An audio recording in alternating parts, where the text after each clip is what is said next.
Соңғы жылдары халықаралық терроризм ауқымы келтірген залалдары мен жиілігі адамзаттың үлкен проблемаларының біріне айналды. Шет елдерде орын алып жатқан террористік актілер елімізде де орын алуы әбден мүмкін. Сондықтан халықтың терроризмге қарсы сауатын арттырып, қауіп-қатерден қорғау мен сақтандыру дәрежесін жоғарылатып отыру міндет. Естеріңізде болса, 2011 және 2016 жылдары еліміздің бірнеше облыстарында бірқатар террористік актілер орын алған болатын. Террористердің мақсаты халық арасында үрей тудыру болғандықтан, олардың алғашқы кезектегі нысандарының бірі тыныс тіршілікті қамтамасыз ету объектілері мен адамдар көп шоғырланған орындар болып табылады. Олар демалыс орындары, халыққа қызмет көрсететін мекемелер, темір жол вокзалдары мен сапаржайлар, әуежайлар, сауда орталықтары мен базарлар. Сол себепті қоғам кез келген уақытта бұндай орын алу мүмкін лаңкестік әрекеттердің алдын алуға, олардың салдарын азайтуға дайын болу керек және қауіп төнген жағдайда келесі әрекеттерді жүзеге асыра білуі қажет. Егер сіз иесіз қалдырған күдікті затты байқасаңыз, алғашқы кезекте жақын маңдағы адамдардан сұрастыру, бейне бақылау жүйесін кері айналдырып қарау арқылы күдікті заттың иесін анықтауға тырысыңыз. Егерде күдікті заттың сыртқы келбетінде жарылғыш зат элементтерінің бірі, яғни сымдар, улы зат, радиоактивті немесе жарылғыш заттардың белгілері болған жағдайда, дереу құқық қорғау органдарына, мекеме басшылығына және мекемені күзететін күзетшіге хабар бере отырып, адамдарды қауіпсіз аймаққа эвакуациялауды ұйымдастырыңыз. Дабыл түймесін іске қосыңыз.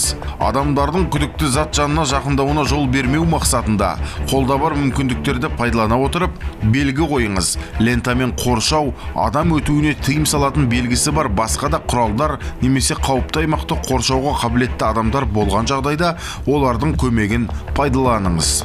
Адамдарды қауіпсіз аймақ арқылы эвакуациялауды ұйымдастыру мақсатында құлақтандыру жүйесін пайдалана отырып, оларды бағыттаңыз. Эвакуациялану барысында адамдар арасында үрей тудырмау, сабырлықты сақтай отырып жедел әрекет ете біліңіз. Мүмкіндік болған жағдайда қажетті мүліктер мен құжаттарды алып шығыңыз. Ал кезек күттірмейтін жағдайларда өзіңіз жедел әрекет етуге және адамдардың жылдам шығуына ықпал етіңіз. Бұл іс-шаралар тек күзет қызметтері, мекеме басшысы немесе белгіленген жауапты тұлғаға бекітіліп жүктелетін әрекеттер деп санамаңыз. Бұндай жағдайларда жоғарыда айтылған шараларды кез келген адам ұйымдастыра білуі қажет. Эвакуация орны анықталған күдікті заттан кем дегенде 500 метр қашықтыққа орналасуы тиіс. Себебі күдікті зат жарылғыш зат болып, ол кез келген уақытта іске қосылып, жарылыс орын алған жағдайда жарылғыш зат және оның қасындағы өзге де заттардың бөлшектері адамға түрлі деңгейде жарақат келтіріп немесе қаза табуына әкеп соқтыруы мүмкін.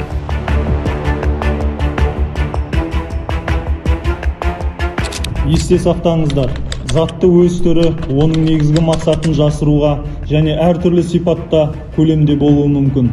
Яғни сөмке, ойыншық, жәшік, кітап, қорап, немесе кез келген басқа да тұрмыстық бұйымдарда орнатылуы ықтимал. Жасанды жарылғыш құрылғыны істеген немесе орнатқан қылмыскерлер біреу оған жақындап, орнынан қозғап, қызығушылықпен ішін ашып көруге тырысуы немесе күдікті зат жанында радиотолқынды құрылғыларды қолдану барысында іске қосылады деген есеппен дайындайды. Сол себепті күдікті затты орнынан қозғауға, бір жерден екінші жерге тасымалдауға, өз бетімен залалсыздандыруға әрекет етуге, не оның жанында электромагниттік өріспен әсер ететін радиоаппаратура мен ұялы телефон құралдарын пайдалануға тыйым салынады. Себебі сіз күдікті затты орнынан қозғаған немесе оның жанында ұялы телефон қолданған жағдайда жарылыс орын алуы мүмкін екендігін есте сақтаған жөн. Қоғамдық қауіпсіздікті бұзу, халықты үрейлендіру, мемлекеттік органдар мен халықаралық ұйымдардың шешім қабылдауына ықпал ету, кек алу мақсатында жеке тұлғалар мен ұйымдарға қарсы жасалатын немесе жасаймын деп қорқыту әрекеті терроризм актісі болып табылады. Қазіргі таңда елімізде террористік актілердің орын алмағанымен терроризм актісі туралы жалған хабарлама беру фактілері орын алуда. Терроризм актісі туралы жалған хабарлама қоғамдық тәртіпті бұзатын қауіпті қылмыс болып табылады. Себебі терроризм актісі туралы әрбір жалған қоңырау халықты үрейлендіреді. Жалған хабарлама беру Қазақстан Республикасының қылмыстық кодексінің 273 бабы бойынша 14 жастан бастап қылмыстық жауапкершілік қарастырылған. Егер 14 жасқа толмаған балалар жасаған жағдайда олардың ата-аналары жауапкершілікке тартылып, мемлекетке келтірілген залал мөлшерін толық өтейді. Қызылорда облысы бойынша жыл басынан бері 3 қылмыстық іс тіркеліп, оның 2 фактісі бойынша күдіктілер құрықталды. Құрықталған күдікті азаматтың екеуі де алкогольдік масаң күйде ұялы телефон арқылы хабарлама жасаған болса, үшінші орын алған факті ол әлеуметтік желісі арқылы қала аумағында орналасқан мектептің электрондық поштасына сіздің ғимаратқа жарылғыш заты орнатылған деген мәтінде SMS хабарлама түсірген. Қазіргі таңда қылмыстық іс тергелуде. Мұндай жалған хабарлама беру фактілері жасөспірімдер арасында да орын алуда. Мысалға, облысымызда былтырғы жылы мектеп оқушысы сабаққа барудан қашып, өзінің ағасының телефоны арқылы мектепте жарылғыш заты бар деген хабарлама берген үшін оқушының ата-анасы жауапкершілікке тартылды. Балалардың қауіпсіздігі біздің ең басты назарымызда болуы қажет. Сол себепті ата-аналардың назарына салғым келеді. Балаларыңыз әлеуметтік желісін пайдалану кезінде олардың қандай сайттарды қарайтынын, WhatsApp және Telegram мессенджерлерінің чаттарына тіркелгендерін қадағалап, күмән туғызатын сайттардан аулақ болуларын түсіндірулеріңізді сұраймыз. Террорлық әрекеттердің алдын алу әркімнің қолынан келеді. Ол үшін әр уақытта сақ болып, қырағылық таныта білгеніңіз жөн. Көпшілік орындарда қараусыз қалдырған заттарды байқаған жағдайда дереу құқық қорғау органдарына, жұмыс орныңызда болсаңыз күзетшіге, басшыға хабар беріңіз. Алғашқыда көңіл аударуға тұрарлық маңызды болмаған бұндай хабарламалар көп адамның өмірін сақтап қалуы да ғажап емес.